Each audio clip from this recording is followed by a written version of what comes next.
आचार्य श्री के चरणों में त्रय बार नमोस्तु।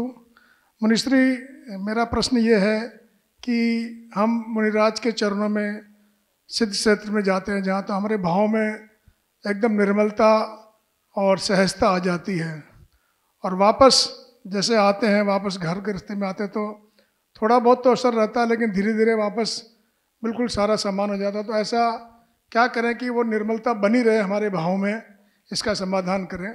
नमोस्तु आचार्य श्री। देखो, निमित्तों का बहुत प्रभाव पड़ता है।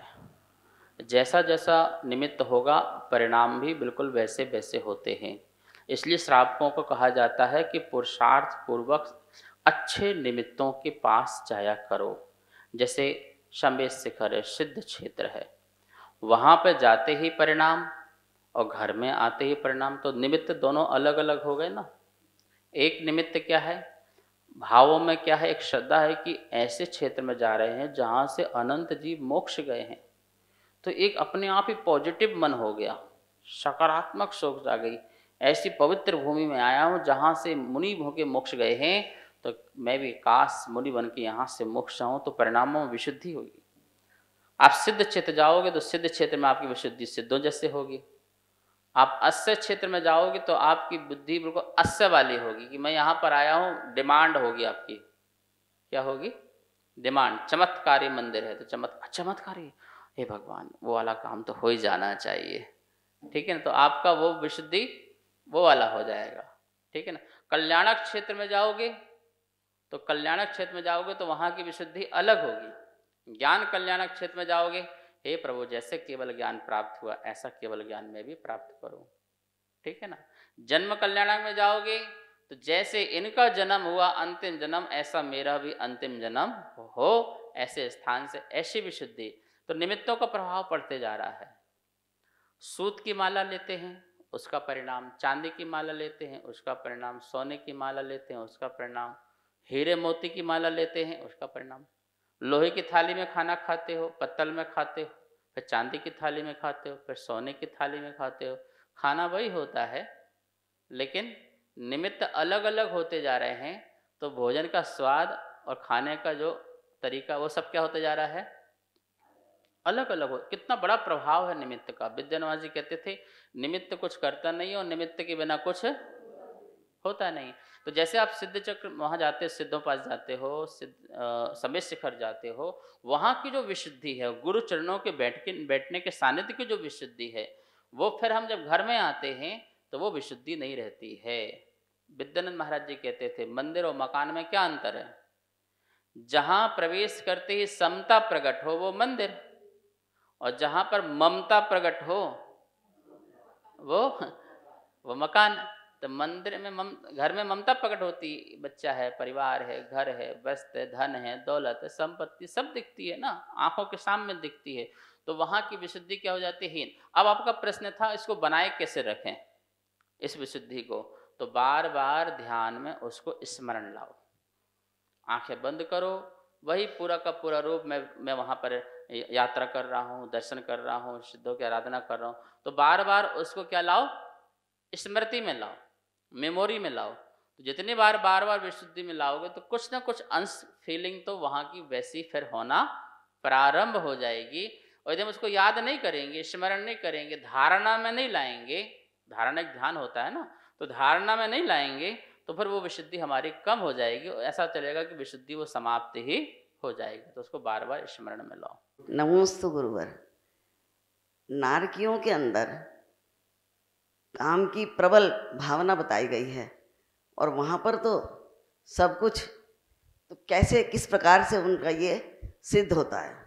नारकियों को काम की प्रबलता अधिक होती है, निश्चित होती है, क्योंकि 3 जो वेद बताए गए हैं, एक पुरुष वेद बताया गया है, एक जो है स्त्री वेद है और एक नपुंसक वेद है।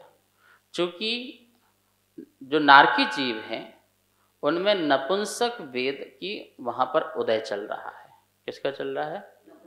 वहाँ पर नपुंसक वेद द्रव्य से भी है और भाव से भी, दोनों चीज उसके वही चल रहे हैं। तो नपुंसक वेद का क्या है, नपुंसक वेद यही है कि वो हर चीज से रमण करना चाहता है, हर चीज से रमण करना चाहता, जरूरी नहीं कि वहां पर कोई स्त्री हो, वो हर चीज से रमण करना चाहता है। इसलिए उसके ऐसे परिणाम होने के कारण उसकी कामुकता कही गई है, उसकी काम की अत्यंत प्रबलता कही गई है। यद्यपि वहां ऐसे कोई निमित्त नहीं है, निमित्त ना होते हुए भी अपनी परिकल्पना में से वो वेद का उदय होने से वेदना सताती है, और वेदना सताती है तो उसी तड़फन से उसके काम की प्रबलता वहां पर मानी जाती है। इस प्रकार से वहां नारकियों को भी काम की नपुंसकता की जो द्रव्य और भाव से जो उसके होने से वह स्थिति उसकी वहां बन जाती है। श्री के चरणों में त्रिबार नमोस्तु नमोस्तु नमोस्तु नमोस्तु। आचार्य श्री, मेरी शंका यह है, जैसे योग में शवासन लगवाया जाता है, ऐसे ही योग में क्या सिद्धाभ्यास भी किया जा सकता है? नमोस्तु महाराज, नमोस्तु नमोस्तु महाराज। योग में जैसे शवासन करते हैं, शव आसन, जैसे शव होता मुर्दा होता है, हिलता डुलता नहीं है, बिल्कुल भी हिलता डुलता नहीं है, बिल्कुल ऐसा ही पड़ा रहता है, जैसे टस से मस नहीं होता है। ऐसे सिद्ध भगवान भी टस से मस नहीं होते हैं, बिल्कुल वो तो जैसे स्थिर हो गए वो स्थिर ही हो जाते हैं। हम भी उस योग अभ्यास से अपने मन को शुद्ध, अपने तन को शुद्ध, अपने काया को शुद्ध करते हुए यही तो कार्य करते हैं कि सिद्ध बने। क्योंकि जब तक जितना हलन चलन होगा उतनी चंचलता होगी, और जितनी चंचलता होगी उतना संसार होगा। तो योग के अभ्यास से हम अपने अंदर की जो वात पित्त कफ जो प्रगति है उसको स्थिर करते हैं, उसको व्यवस्थित करते हैं। उसको व्यवस्थित रहने से हमारी मन की चंचलता कम होती है। अव्यवस्थित होने से दर्द होता है, पीड़ा होती है, बीमारी होती है। अब पेट की वायु सिर में चली जाएगी, सिर में दर्द होगा, घुटने में जाएगी, घुटने में दर्द होगा। और हम योग करते हैं तो योग के माध्यम से वो सब व्यवस्थित हो जाए, धातु उपधातु, तो कोई किसी प्रकार का विकार नहीं होगा। विकार नहीं होगा तो फिर हम वहाँ पर सिद्ध जैसे होने का अनुभव कर सकते हैं। अपने में क्या कर पाएंगे? स्थिरता आ गई ना, श्वासों में स्थिरता आ गई, वात पित्त में स्थिरता आ गई, और ये सब स्थिरता होने के बाद हम अपने स्वस्थ मन से, स्वस्थ चित्त से अपने शरीर से हटकर कायोत्सर्ग मुद्रा में जा सकते हैं, कायो से उत्सर्ग हो सकते हैं, कुछ पल के लिए उससे मोह भाव छोड़ सकते हैं। व्यक्ति और वस्तु से हमारा मोह कुल पर छूट सकता है, और उस समय हम सिद्धत्व का अभ्यास कर सकते हैं। यद्यपि सिद्ध जैसा अनुभव तो नहीं हो सकता, लेकिन फिर भी बूंद बूंद से घड़ा भरता है। ऐसे ही कुछ कुछ अंश में कसाई की मंदता से और शरीर के प्रति मोह के भाव के अभाव से वहाँ भी हम सिद्धत्व जैसा अनुभव योग के माध्यम से कर सकते हैं। अष्टांग लिखा है, अष्ट योग के ज्ञाता होते हैं मुनिराज। क्या बोला है? चारित्र भक्ति में अष्टांग योग आया है कि चारित्र भक्ति में दिया कि अष्ट अंग जितने यम नियम आसन प्राणायाम प्रत्याहार धारणा ध्यान समाधि अष्ट योग होते हैं, इनके ज्ञाता होते हैं, इसके परफेक्ट होते हैं। वो तो नहीं होंगे तो वो सिद्धत्व नहीं बन पाएंगे वो। तो ये उससे सिद्धत्व का अभ्यास आराम से हो सकता है। इस कार्यक्रम के पुण्यार्चक थे